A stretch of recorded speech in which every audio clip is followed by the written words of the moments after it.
Dear students, अस्सलाम वालेकुम वरहमतुल्लाहि वबरकातुहू। हमारे पास जो नेक्स्ट टॉपिक मौजूद है ये है charging and discharging of a capacitor.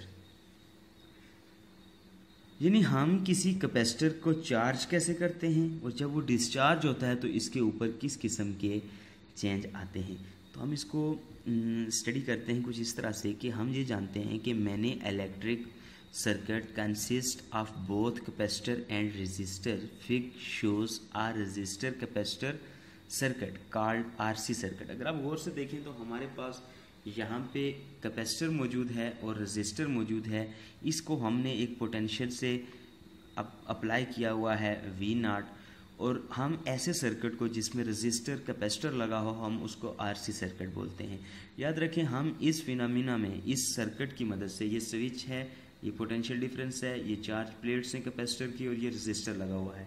यहाँ से हम स्टडी करेंगे कि हम रेजिस्टर कैपेसिटर को चार्ज कैसे करते हैं। तो रेजिस्टेंस डिपेंड ऑन चार्जिंग। अगर यहाँ पे रेजिस्टेंस लगी हुई हो और यहाँ से पोटेंशियल डिफरेंस अप्लाई हो रहा हो तो इट्स मीन यहाँ पे टाइम ज़्यादा लगेगा यहाँ पे चार्जेस को जमा होने में। ओके, तो high resistance mean large time required. अगर यहाँ पे रेजिस्टेंस ज़्यादा है तो इट्स मीन चार्जेस को जमा होने में टाइम ज़्यादा लगेगा। अगर रेजिस्टेंस कम है तो चार्जेस को जमा होने में टाइम कम लगेगा। अब यहाँ पे ये क्वेश्चन अराइज होता है कि why we use resistance if we need more time for charging. अगर हमें चार्जिंग के लिए ज़्यादा टाइम रिक्वायर्ड है तो हम रेजिस्टर का इस्तेमाल ही क्यों करते हैं। तो स्टूडेंट सिर्फ चार्जिंग नहीं बल्कि वापस डिस्चार्जिंग भी है। अगर आप एक कॉमन सी मिसाल लें, वो मोबाइल की बैटरी जो जल्दी चार्ज हो जाती है वही बैटरी जल्दी डिस्चार्ज भी हो जाती है। इट्स मीन इस एग्जांपल से हम ये कह सकते हैं कि हम रेजिस्टर इसलिए लगाते हैं कि अगर ये स्लोली चार्ज होगा तो ये वापस स्लोली डिस्चार्ज भी होगा। तो इट्स मीन हमने रेजिस्टर का ये फंक्शन इसलिए यूज़ किया। तो यहाँ से मैं एक सिंपल सी और मिसाल भी देना चाहता हूँ। लेट अस सपोज हमारे पास कोई ब्रिज है, पुल है, यहाँ से कुछ लोग गुजर रहे हैं, अब ये तंग पुल है, यहाँ से ज़्यादा से ज़्यादा 1 2 3 4 लोग गुजर सकते हैं। ये सारे लोग गुजर के यहाँ पे जमा हो रहे हैं इस एरिया में, ठीक हो गया, यहाँ पे जमा हो रहे हैं, यहाँ से गुजर रहे हैं। अब सेम इसी तरह का एक दूसरा पुल है, एक दूसरा एरिया है जिसका पुल थोड़ा इसकी निस्बत कुशादा है। तो उस सूरत में क्या होगा कि यहाँ से ज़्यादा लोग गुजरेंगे, लेकिन जब यहाँ से गुजरने वाले लोग थोड़े गुजरेंगे, जब ये वापस आएंगे तो ये ज़्यादा टाइम लेंगे आने में, लेकिन यहाँ से जब ये वापस आएंगे तो ये बहुत कम टाइम में वापस आ जाएंगे। बिल्कुल इसी तरह यहाँ चार्जिंग की बात है कि जब ये चार्ज पार्टिकल आगे जाते हैं तो अगर स्लो टाइम लेते हैं, ज़्यादा टाइम लेते हैं, तो जब ये वापस आते हैं तो उस वक्त भी ज़्यादा टाइम लेते हैं। तो हमारा मकसद यही होता है कि चार्ज का डिस्चार्जिंग टाइम जो है वो इंक्रीज़ किया जाए ताकि हम उसको ज़्यादा देर तक इस्तेमाल कर सकें।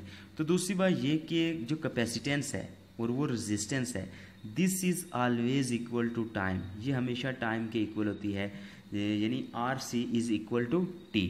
ओके, कि अगर रेजिस्टेंस ज़्यादा होगी तो ऑफ कोर्स अगर यहाँ रेजिस्टेंस ज़्यादा हो तो कैपेसिटेंस कम होती जाएगी, अगर कैपेसिटेंस ज़्यादा होगी तो ऑफ कोर्स रेजिस्टेंस कम होगी, तभी यहाँ से पोटेंशियल डिफरेंस ज़्यादा अप्लाई होगा। तो ये हमारे पास क्या बनता है, RC is equal to T। अब हम इसको अगर एक ग्राफ से समझने की कोशिश करें, हमारे पास इस डायरेक्शन में x एक्सिस के अलॉन्ग टाइम है, y के अलॉन्ग क्या है, चार्ज है। अगर हमने सर्किट में लार्ज रेजिस्टेंस लगाई हुई है या स्मॉल रेजिस्टेंस लगाई हुई है तो ये जल्दी चार्ज होना शुरू हो जाएगा। अगर आप गौर करें तो ये अगर फास्टली चार्ज हो रहा है तो यही वजह है कि इसका जो y एक्सिस है उसकी तरफ ये ग्राफ जल्दी बढ़ रहा है, ठीक है, और यहाँ पे ये चार्ज हो जाता है। और इसी तरह अगर हम रेजिस्टेंस कम रखें तो ये यहाँ से मूव करता हुआ यहाँ जाएगा, यहाँ से मूव करता हुआ यहाँ जाएगा। इट्स मीन ये ग्राफ जो है ये x एक्सिस के अलॉन्ग ज़्यादा जा रहा है लेकिन y एक्सिस के अलॉन्ग कम जा रहा है। इसका मतलब ये हुआ कि ये टाइम ज़्यादा ले रहा है लेकिन इसकी निस्बत चार्जिंग कम कर रहा है, y एक्सिस के अलॉन्ग कम जा रहा है। लेकिन एक एवरेज टाइम है कि हमारे पास जब ये चार्ज एक एवरेज लिमिट तक पहुंच जाएगा, इनिशियल और फाइनल जो उसका पोटेंशियल है उसकी एवरेज वैल्यू जब गेन करता है तो वो होता है 0.63 ऑफ टोटल टाइम। ये टोटल टाइम का 0.63 लगाता है। अब यहाँ पे टोटल टाइम का 50% होना चाहिए 50% चार्ज होने के लिए, लेकिन यहाँ पे टोटल टाइम का 63% क्यों है चार्ज होने के लिए? इसका मतलब, इसकी एक्सप्लेनेशन कुछ इस तरह से है कि जब वो फर्स्ट टाइम जा रहा है तो उसको आगे अपोजिशन नहीं है, उसको प्लेट्स पे ऑलरेडी चार्जेस मौजूद नहीं हैं। सो ये फास्टली जाते जाते जो 50% चार्ज करता है वो 63 पे करता है, लेकिन 63 टाइम में करता है, लेकिन जब वो वापस आगे उसको अपोजिशन मिलना शुरू हो जाती है तो उस सूरत में ये स्लो होने लगता है। सो इस वजह से हमने इसका टाइम क्या रखा 0.63। तो हमारे पास 1 ओहम यानी कि रेजिस्टेंस मल्टीप्लाई बाय कोलम ये capacitance farad is equal to 1 second हमारे पास इसकी यूनिट होती है।